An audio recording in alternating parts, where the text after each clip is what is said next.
The sound of a closing door is just a sound to you. It's a transition. A move from home mode to world mode. You're already thinking about the traffic, your first meeting, or what you'll have for lunch. But inside the apartment, the air has just changed. The silence isn't empty for your dog, it's a physical weight that drops from the ceiling. Have you ever felt that strange, lingering guilt when you look in the rearview mirror and see your dog's silhouette in the window? It's not just your imagination. Today, we are going to deconstruct the 8-hour tragedy. We're looking at why your dog's brain treats your absence not as a break, but as a biological emergency. This is the science of why they cried inside, and why your return is the only thing keeping their world from falling apart. Phase 1, the pre-departure anxiety. Let's watch our hero, the boy in the green turtleneck. He's not even at the door yet. He's just putting on his shoes. But look at the dog. His tail has stopped wagging. His ears are slightly back. This is what psychologists call anticipatory grief. Dogs are masters of observation. They've memorized the exact clink of your car keys versus the clink of your house keys. They know the difference between the "I'm taking out the trash" walk and the "I'm going to work for 9 hours" walk. They track the scent of your deodorant, the way you pick up your bag, even the specific tension in your muscles when you're about to leave.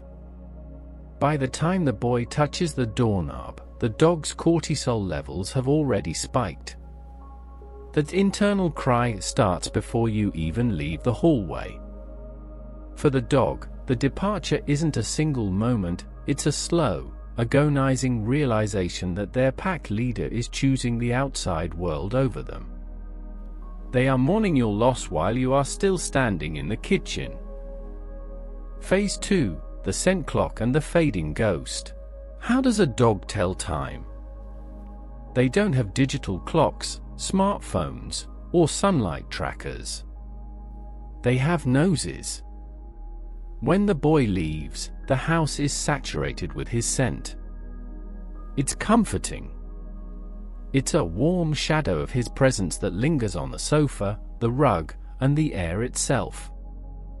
But scent is volatile, it decays. Imagine a candle slowly burning down in a dark room. That is your scent in the air. As the hours pass, 11 a.m., 1 p.m., 3 p.m., the scent particles of the green sweater begin to break down and dissipate. Research suggests that dogs use this scent decay to measure the passage of time. They don't know it's 2 p.m., they know that when your scent reaches a certain 30% intensity, that's usually when the garage door opens. But what happens when you're stuck in traffic?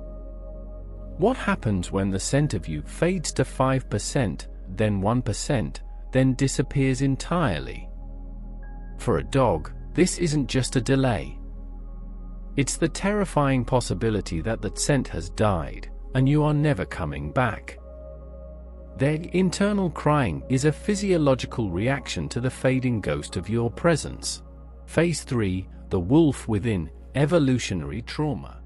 To truly understand the depth of this cry, we have to look at the wolf DNA sleeping inside your dog. In a wolf pack, being alone is a death sentence. Separation means you've been rejected, or worse, your entire pack has been killed. There is no such thing as privacy or me time in the wild. When we leave our dogs in a silent apartment, we are fighting against 30,000 years of survival evolution. The dog isn't just bored or lonely in the human sense. They are experiencing a primal survival panic. This is why they bark at the window or howl at the ceiling. They aren't trying to annoy the neighbors, they are sending out a long-distance acoustic beacon. It's a literal cry for life. I am here.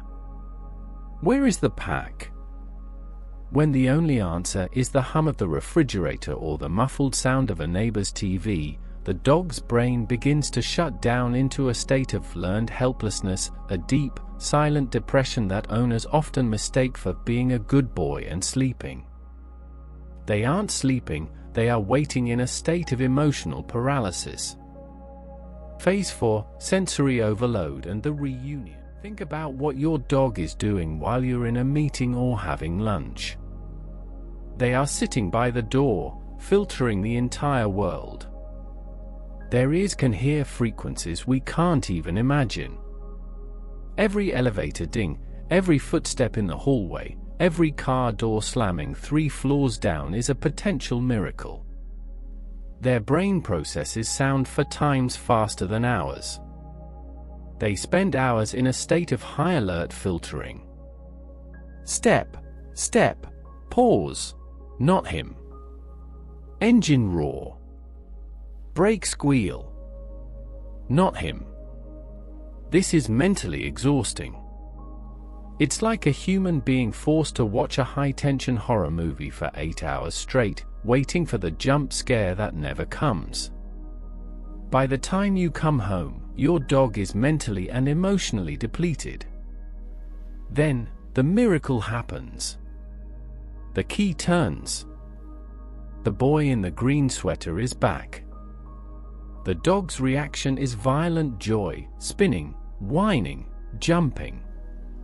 But look closely. Their eyes are dilated. They are panting. This is a cortisol flush. Their body has been flooded with stress hormones for hours, and your arrival acts as the only antidote. They are literally shaking off the trauma of the silence. Conclusion: the light in your dog is the only creature on earth that loves you more than he loves himself. To you, he's a part of your life, a chapter in your story, a companion for your evenings. To him, you are the story. You are the beginning, the middle, and the end. The next time you grab your keys and see those big, brown eyes watching you from the rug, remember, you are his entire map of the world. He doesn't have a phone to scroll, or friends to call, or a Netflix queue to distract him. He only has the fading scent of your sweater and the hope of your return. To make this internal crying a stop, leave him a piece of yourself, a worn t-shirt that keeps the scent clock from hitting 0. Because in their world, you don't just leave for a bit. You take the light with you. Respect the wait. Honor the loyalty. And never forget that for them, you are worth every second of the silence.